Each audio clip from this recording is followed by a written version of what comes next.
Welcome back, guys, to another episode of the New Limits podcast. And today we have a special guest in the house. Thank you. We have Gabi Vargas. Gabi, to me, is somebody that, like I think I stated before earlier in some of my other videos, I literally just met, and we happened to meet at a dance studio, right? Yes. And I connected with her right away, and I was like, cool, I want to have her on because I think she has some value to provide to the listeners, and I'm excited to have her on. So welcome, Gabi. Thank you. I appreciate the invite, and obviously, we'll see what comes tonight. So thank you for having me. I appreciate it. You're welcome. No worries. Yes. So Gabi, tell us a little bit about. So I know you from Poiema Foundation. Tell us a little bit about what that is and what you do. Actually, it's not Poiema Foundation, so let's just clarify that. Actually, just this year, I started a foundation for suicide prevention, and it's actually the Gabi Vargas Foundation. Not to be like, I don't know, I kind of felt awkward even naming it that, but what people kept saying is like, hey, it's your story, and you gotta like back it up with your story, and I think that was like one of the hardest things in the beginning, just like sharing my own personal story. So yeah, it's the Gabi Vargas Foundation. Poiema is the art therapy that I do. And now it's a support group that I have for people that are struggling. So connecting the mental health and emotional health aspect. Okay. So there's a Gabi Vargas Foundation, or the Gabi Vargas Foundation, right? for And then suicide the prevention. Poiema. It's just like under the Gabi Vargas Okay, so Foundation. the Poiema is the art. Yeah. The art The therapy. art therapy, Okay. the group. So when did this all start? So 2017, I had my first awareness walk.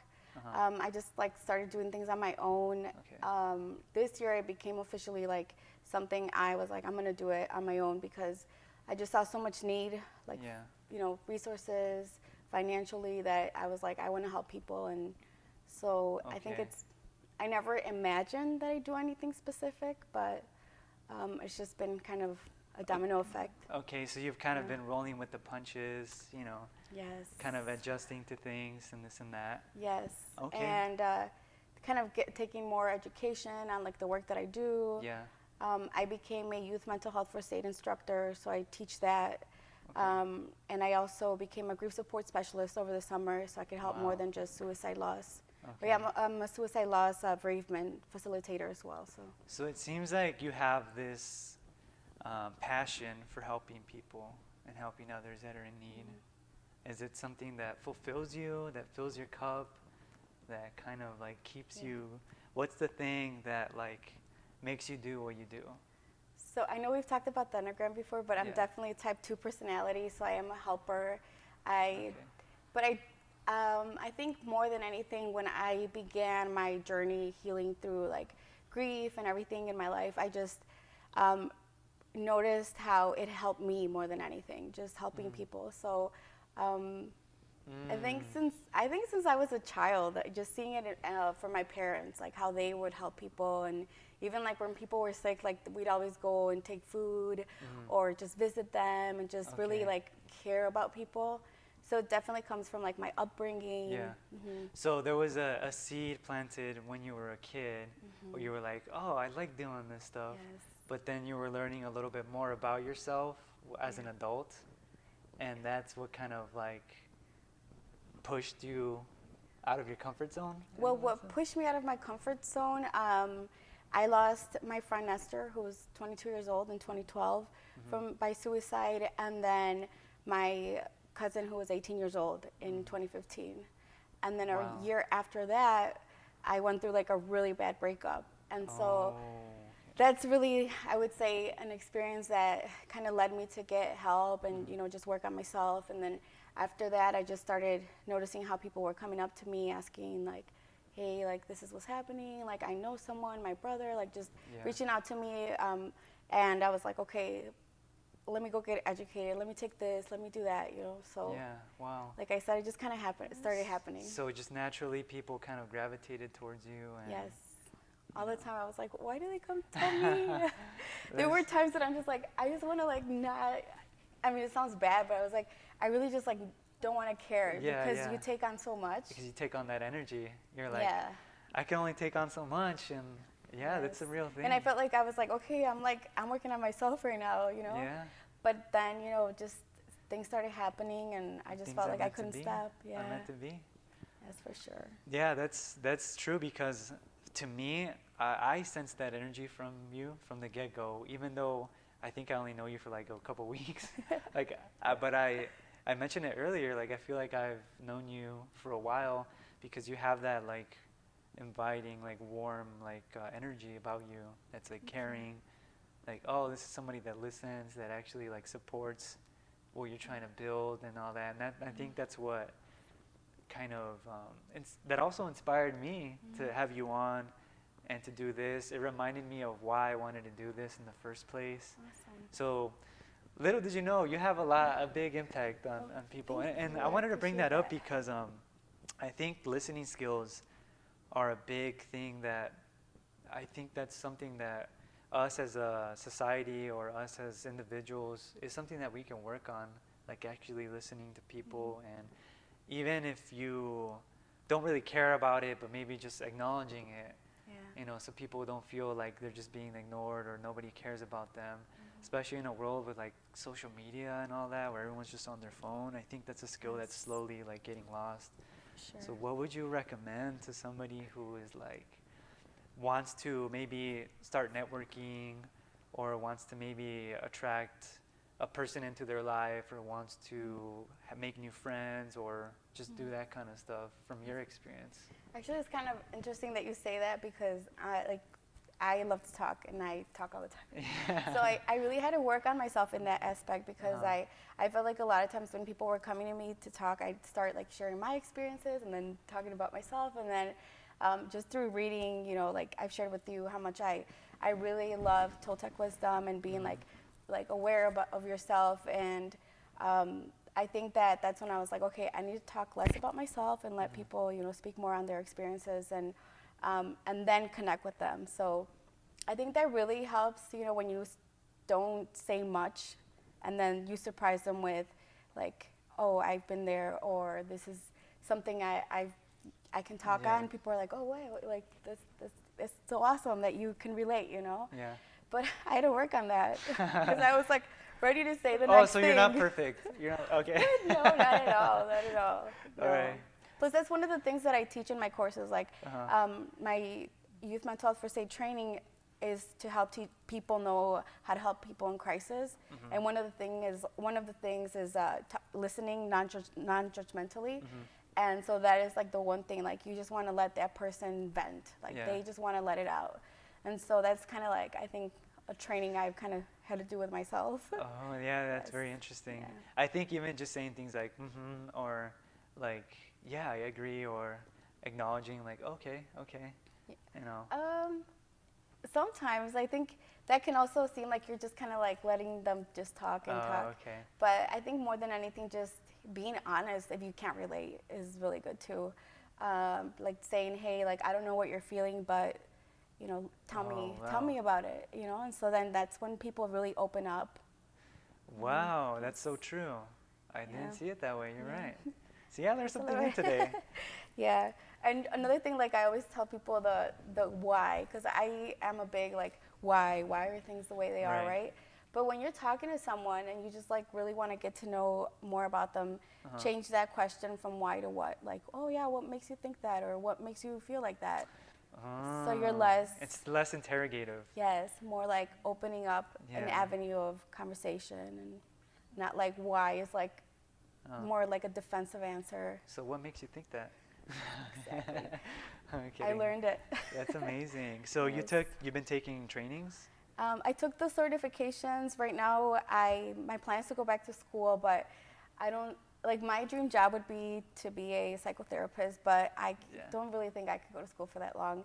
So more like just taking certifications and really, I think on the outskirts of schooling, when I'm passionate about something, I just like learn. Like there's so much education out there, YouTube, like you could find your own stuff, and that's just how I am. When I like something, I'm just like, what can I do? What can I read? I don't like reading as much as I like listening to audibles. Yeah. Any favorite books that you have? Do you recommend, or? My one favorite book, and I love all of his books, are Don Miguel Ruiz. Yeah, Don Miguel Ruiz. So The Mastery of Love, that book Yeah, I really still haven't changed read my it, but life. I have that one on the list. But yes, Yes, that book changed my life. how, how, Well, like I said, I went through like a really bad breakup, but in the midst of all that, I was grieving my cousin's loss, and then also just kind of like I was like around 25, 26. I felt like I really had no direction. And so I don't even know how I came across this book because I actually have the paperback. I was thinking about that. Did you buy it or did you pick it up at a library? I don't know where I got this book from. It was just like calling you. I have no idea. I was like even thinking, I'm like, where did I get this book from? But reading that book, it kind of explains life as like the world as a mental health hospital. And it teaches you like how you can come across people in the world and the way they're like expressing their pain or like the way people express their love. And it really changes the way you see people in general. And more than anything, it kind of helped me see how I was seeing my own self. And so that, the mastery of love, like I believe that love is the answer. Like we thrive on feeling loved. Yeah, for sure. So, I think just like the Beatles said, all you need is love. Like that's so true because I think that when you have that ingredient in there, that pretty much is going to spark whatever positive outcomes that were meant to happen in that action that you were doing or whatever you're doing.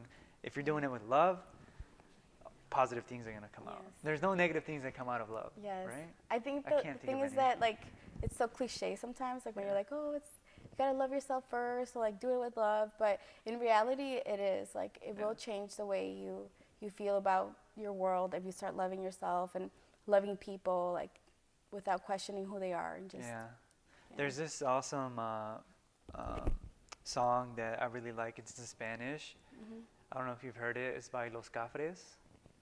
And the one thing that says on the song, a line that it says is, si el amor se cae, todo alrededor se cae.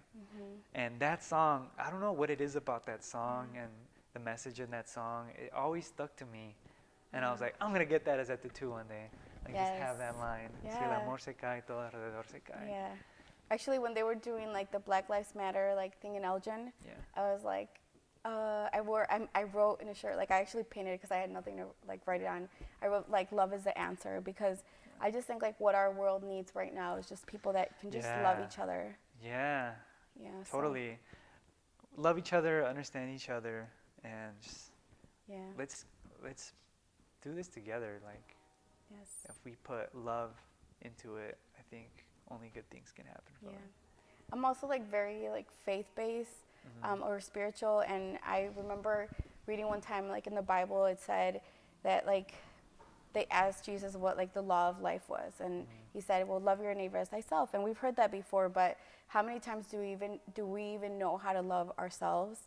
And I think that it really has to start there because that's how it was for me. As soon as I started forgiving myself, loving myself, like looking for healing, like understanding myself and getting to know who I was, and not like feeling like I was a failure and just giving myself patience and compassion. Like it really changed the way I help people in general. Yeah, I think I can resonate with that because I've been really, in the past I've been known to be really hard on myself. And my mentor told me, like, when was the last time you actually complimented yourself on something that you did? Like you spent all day just talking crap about yourself. Like, oh, I should have done this. Oh, I should have done that. And like, and then, okay, yes, you did that. Like, how many times today? 20 times? All right. What was one good thing that you did today? Like, compliment yourself a little bit more.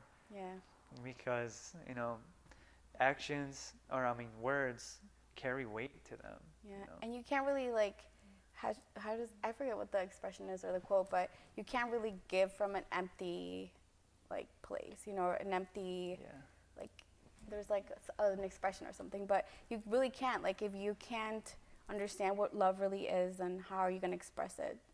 So I have books on breakups and like loving people and relationships. Like that's, I think that experience really, like I wanted to know what about myself and like what about relationships and like how can I be a better partner, a better, lover, whatever. And And then I was like, whoa, like I don't even do that with myself, you know? Yeah, I can resonate with that.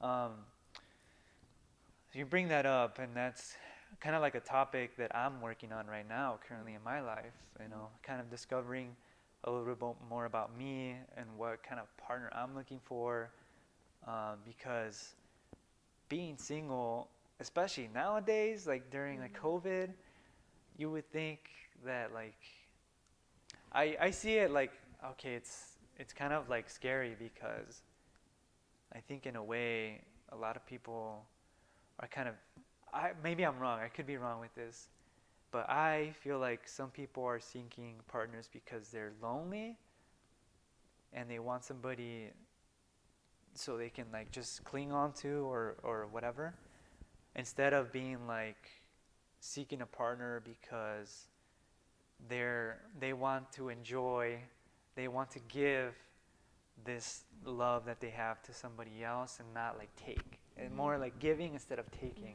I don't know if I explained that right or not. Well, I think that happens, and trust me, I'm not like the expert here, but what I do know is a lot of times we give what we want in return.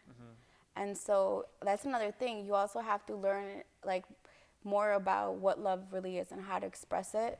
Like we talked about the 5 love languages, right? Thank you for that book, by the way. Yeah, you gotta read that if you haven't yet. It's such a great book. But really, like a lot of times we give thinking that that person is gonna love us back the same way, but maybe they never learned how to love, you know? Obviously, yeah, I think I don't know, even prior to COVID, I think it's really hard to find people that want something like, I guess, exclusive. It feels like, right? Yeah, because like totally. I mean with people having like Tinder and like it's just like on to the next person, right? Yeah. So how often do you really give people the time of day to say, let me get to know you, like, and that's like my thing. I'm like, I want someone to be vulnerable and to be like open to really tell me how they are, because I think that's part of like the consumer culture that we're in now. Everything is just so convenient, you know. We got McDonald's, we got drive-through, and now we got Tinder and all these apps where you can just conveniently swipe to the next person. And it's like, damn, dude, like, is that where we've come to? Like, to give somebody, and that's why I think nobody really gives their heart anymore in that way, because it's just like, give to the next. It could just like make you feel so disposable. Totally. I've been there. I've been there, yes. Like we were just talking about this like not too long ago with my girlfriend, because we were like talking about ghosting. Just like I'm like, oh, that's a term, right? And she's like, well, you just have to like, you know, there can't be any unspoken expectations. And I'm like, why do you have to tell someone that you expect to be respected and like cared for, like you know, just to have like decent like communication with someone and expressing like your, I don't know, your intentions, like why should anyone have to express that? But I guess like you were talking with how our world is right now, it's like on to the next better thing, you know. So that is a hard place for a lot of people, you know, especially because I think even having all these filters and having all these things where people aren't real, like you look at people and you're like, whoa, like you don't look like that in person. And they're trying to feel loved, and like you got, like you want attention and you want likes and you want, you know, to feel loved and accepted, and that makes you feel loved and accepted. But once like you hit like the real like relationship and you go through troubles, is like, does it have substance, right? Substance. So how do we fix this, man? Like how do we do it? Oh my gosh. I think in my opinion, I mean, I'm not the expert at all. I'm just like expressing my opinions, and that's part of this whole interview here. I think we all just have to spend time alone. You know, I have a really good friend as well who is spending time alone right now, traveling, doing things that like fills her up.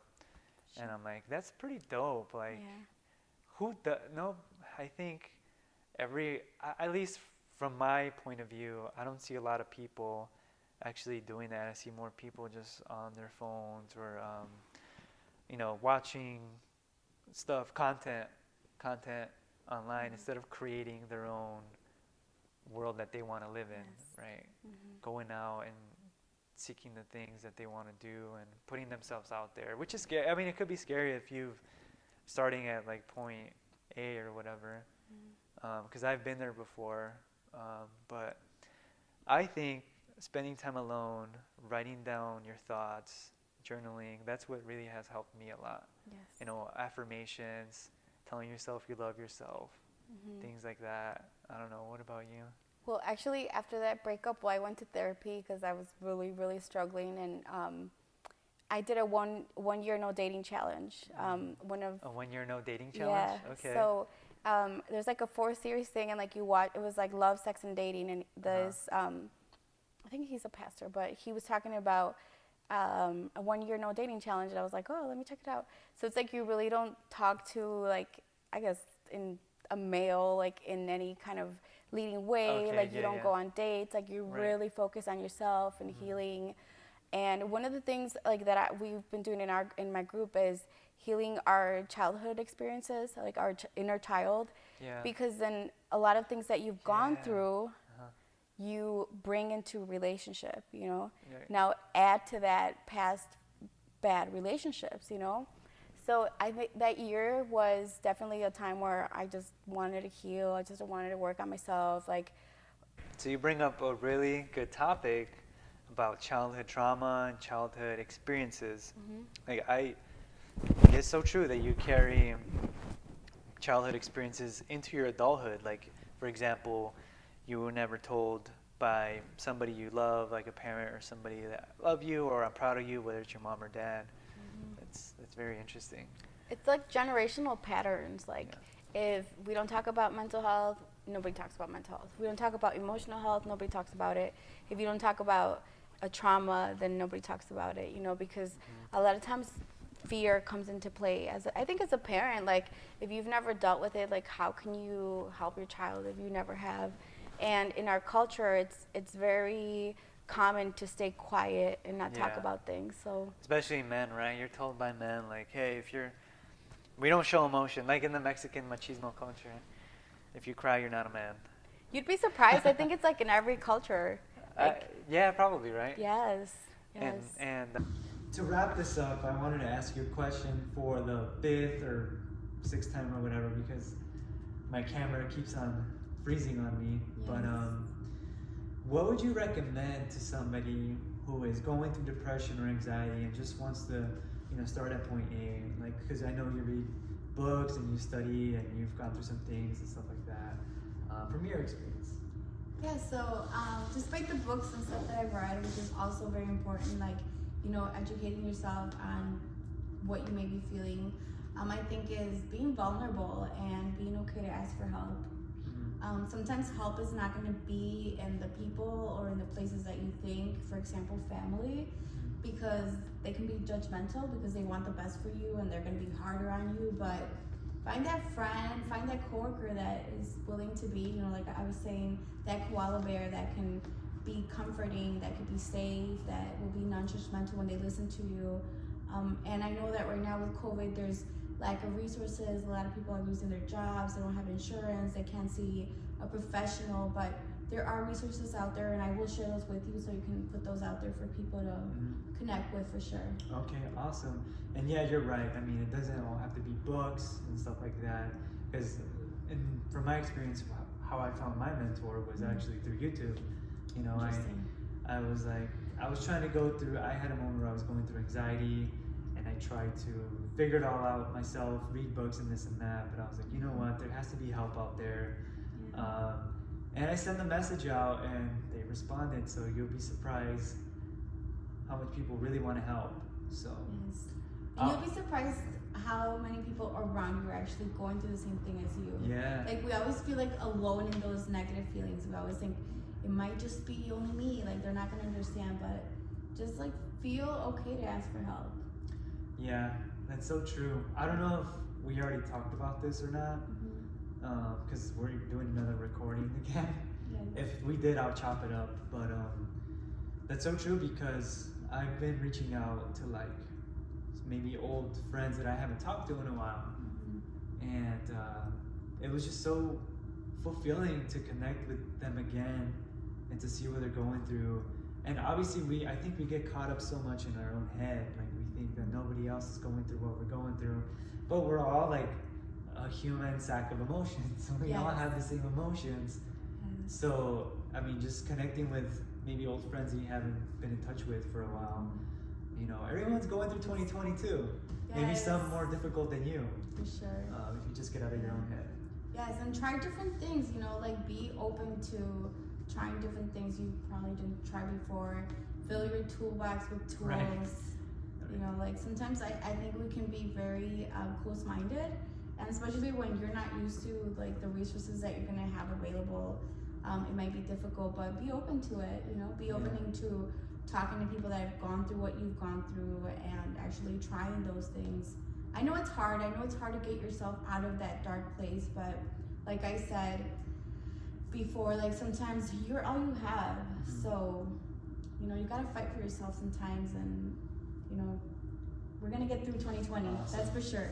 All right, last question. Where can people find you?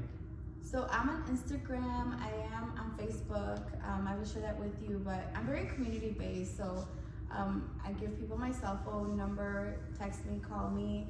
I have a support group that I'm holding virtually right now on Sundays, and it's a whole community of, like not a whole community, but a small group of people that are human, compassionate, empathetic, human beings that are going through stuff like everybody else, and we're just trying to get through life together. Yeah, and I've had the privilege of hanging out with some of the people that are in that group, and it's a very supportive group. I really like it. It is, yeah.